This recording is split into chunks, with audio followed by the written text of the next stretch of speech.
The question of how and why the United Nations is the crux of the great conspiracy to destroy the sovereignty of the United States and the enslavement of the American people within a UN one-world dictatorship is a complete and unknown mystery to the vast majority of the American people.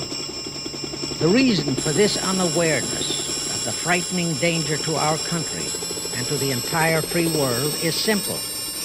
The masterminds behind this great conspiracy have absolute control of all of our mass communications media, especially television, the radio, the press, and Hollywood. We all know that our State Department, the Pentagon, and the White House have brazenly proclaimed that they have the right and the power to manage the news.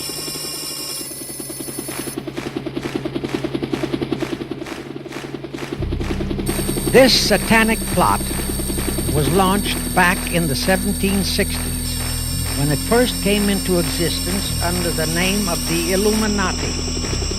This Illuminati was organized by one Adam Weishaupt, born a Jew, who was converted to Catholicism and became a Catholic priest, and then, at the behest of the then newly organized House of Rothschild, defected and organized the Illuminati. Naturally, the Rothschilds financed that operation.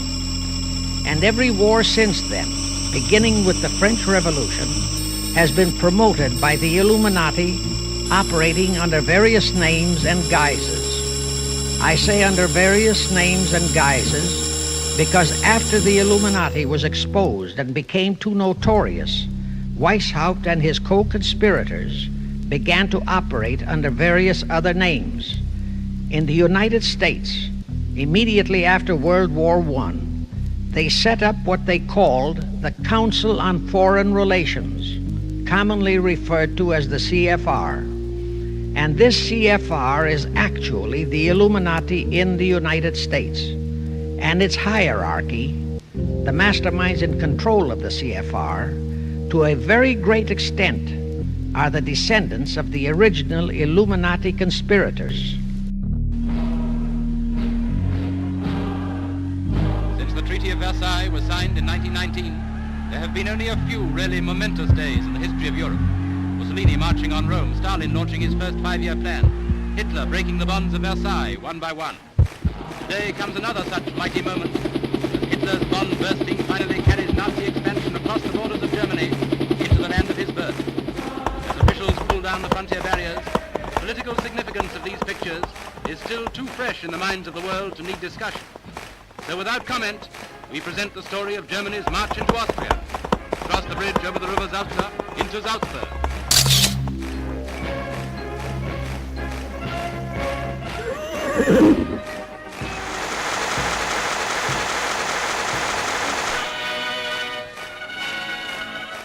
As the Führer's grand tour draws to its end, he stands with the Duce and Italy's king and queen to watch the march past of the fascist army. And the fascist army also includes the women. It's the greatest military parade that Rome has ever seen.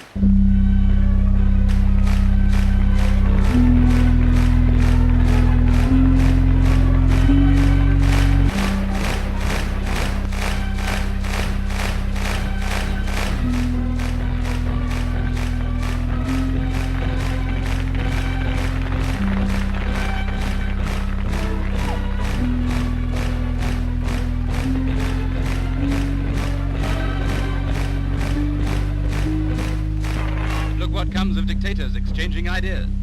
If it weren't for the fact that they do it slower and don't step so high, Hitler might think he was in Berlin instead of in Rome. And if he don't do it right, chop his head off.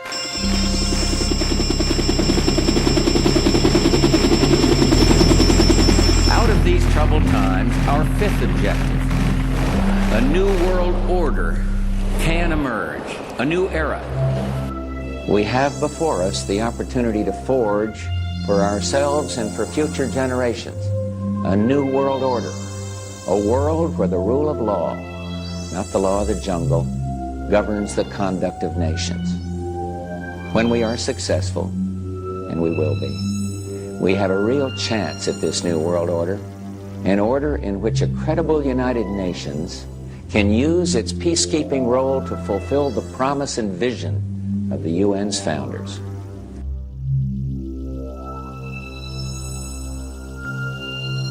A world in which there is the very real prospect of a new world order. The very word secrecy is repugnant in a free and open society. And we are, as a people, inherently and historically opposed to secret societies, to secret oaths, and to secret proceedings.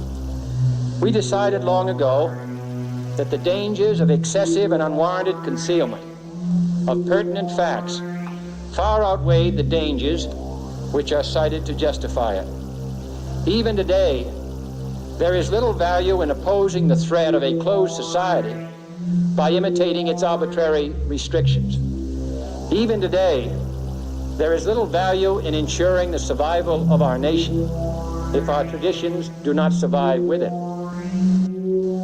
Today, no war has been declared, and however fierce the struggle may be, it may never be declared in the traditional fashion. Our way of life is under attack. The survival of our friends is in danger, and yet no war has been declared. World War III is to be fomented by using the so-called controversies the agents of the Illuminati, operating under whatever new name, are now stirring up between the political Zionists and the leaders of the Muslim world. That war is to be directed in such a manner that all of Islam and political Zionism, Israel, will destroy each other, while at the same time the remaining nations, once more divided on this issue, will be forced to fight themselves into a state of complete exhaustion, physically, mentally, spiritually, and economically. Our Bohemia, we beseech thee, grant us thy counsel.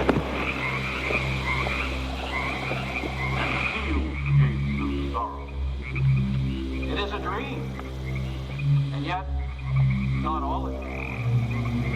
Joel Kerr, in all of his works,